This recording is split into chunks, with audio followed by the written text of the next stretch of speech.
మనకు సీటులో కదలకుండా కూర్చొని 3 గంటల సినిమా టీవీలో లేదా సినిమా హాల్లో చూడడంలో కష్టం ఉండదు. ఎందుకంటే అందులో వచ్చే ప్రోగ్రామ్స్ చాలా వరకు కుటుంబ కథలే.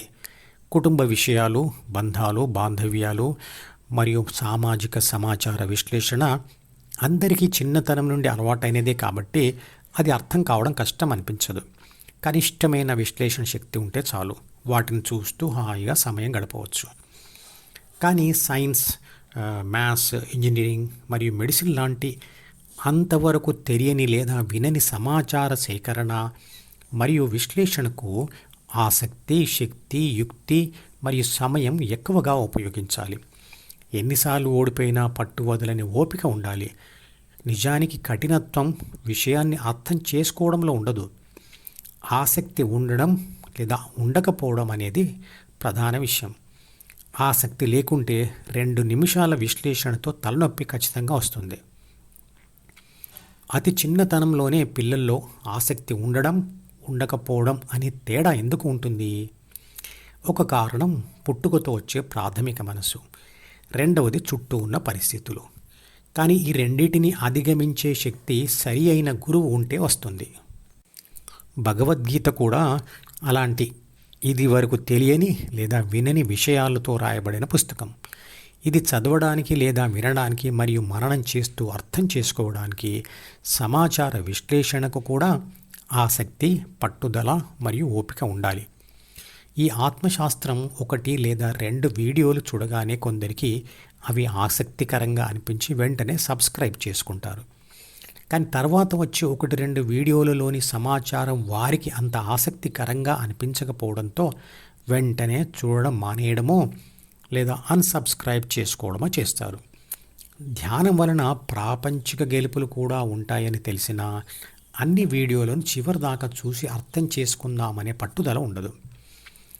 భగవద్గీత లాంటి శాస్త్రీయ విశ్లేషణాత్మక వీడియోలకు ఎంతమంది సబ్స్క్రైబర్స్ ఉన్నారన్నది ముఖ్యం కాదు, ఎంతమంది చివరి వరకు అన్ని వీడియోలు చూసి ఆచరించి వాటిని వారి అభివృద్ధికి ఉపయోగించుకున్నారన్నది ముఖ్యం. భగవద్గీతలో కృష్ణుడు అంటాడు, కొద్దిమంది ధ్యానం గురించి తెలుసుకుంటారు, కానీ అందులో కొద్దిమంది ధ్యానం చేస్తారు, కానీ అందులో అతి కొద్ది మంది మాత్రమే ధ్యాన ఫలితం పొందే వరకు సాధన కంటిన్యూ చేస్తారు అని. ఏదైనా విషయం మనకు అర్థం కాలేదు అంటే వెంటనే చెప్పిన వాడిని మరియు చెప్పిన విషయాన్ని కించపరుస్తాం. కానీ ఈ విషయం లెవెల్కి తగ్గ జ్ఞానం నాకు లేదు, ఇది అర్థమయ్యే వరకు నేను వదిలిపెట్టను దీన్ని అని అనుకోం. ఎందుకంటే అలా అనుకోవడం అవమానంగా భావిస్తాం.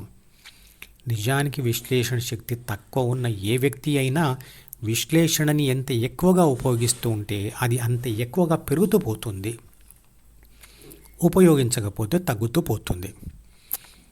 ఆత్మశాస్త్రంలో చూస్తున్న ప్రతి వీడియో ఆసక్తికరంగా ఉండకపోవచ్చు.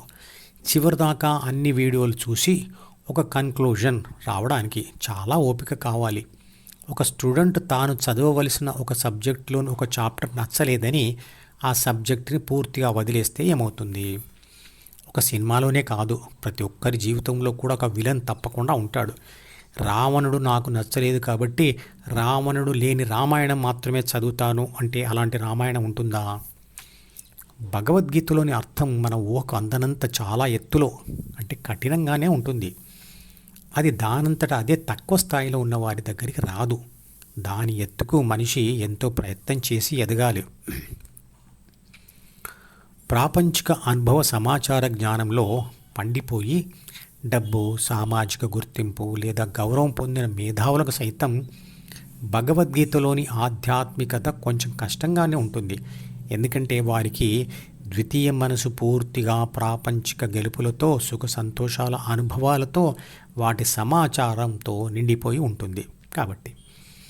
అంతేకాదు వారికి చాలా విషయాలపై చిన్నతనం నుండి సాంప్రదాయాలతో గట్టిపడిన ఒక నిర్దిష్టమైన అభిప్రాయం కూడా ఉంటుంది. ఆ అభిప్రాయానికి వ్యతిరేకంగా ఉన్న వాస్తవమైన విషయాన్ని కూడా వారు ఒప్పుకోలేరు.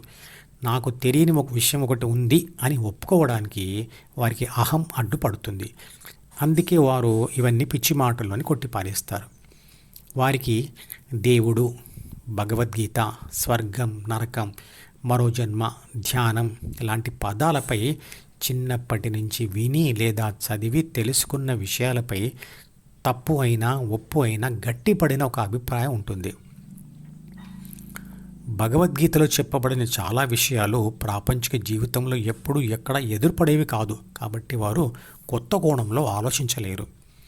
కష్టపడి అందులోని అర్థాన్ని ద్వితీయ మనసుతో గ్రహించినా ఆ అర్థాన్ని అనుభవంలోనికి తెచ్చుకోవడానికి చేసే సాధనను గెలిచే వరకు పోరాడే యోధుడి పట్టుదల, ఓపిక, సాహసంతో చేయాలి. ఆ గెలుపు కోసం సమస్తాన్ని అంటే చిన్నప్పటి నుండి కష్టపడి తెచ్చుకున్న గుర్తింపును, డబ్బును, పదవులను అన్నిటినీ త్యాగం చేసే తత్వం ఉండాలి. ఎందుకంటే అవి అన్నీ ఉన్నంతకాలం పరమాత్మను లేదా విశ్వశక్తిని అనుభవంలోకి తెచ్చుకోలేరు. ప్రాపంచిక చదువు వేరు, సంస్కారం వేరు. సంస్కారం అంటే పుట్టుకతో వచ్చే గుణాలు ప్లస్ ప్రాపంచిక అనుభవాలతో వాటిలో వచ్చే స్వల్ప మార్పు. కానీ ధ్యానంతో వాటిలో వచ్చే మార్పు మాత్రమే సంపూర్ణ సంస్కారం. పుట్టుకతో వచ్చిన ప్రాథమిక మనసులోని గుణాలతో ప్రపంచానికి సహజ ప్రతిస్పందన ఇస్తాం.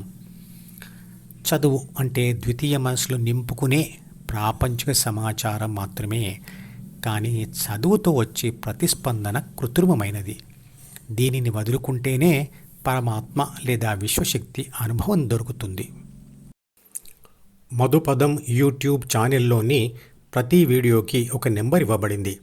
1వ నంబర్ వీడియో నుండి మొదలుపెట్టి వరుసగా చివరి వీడియో వరకు చూస్తేనే ఆత్మశాస్త్రం సంపూర్ణంగా అర్థమవుతుంది. ఈ వీడియో డిస్క్రిప్షన్లో ఉంచిన మధుపదం ప్లేలిస్ట్ లింక్ ద్వారా అన్ని వీడియోలు వరుసగా చూడవచ్చు.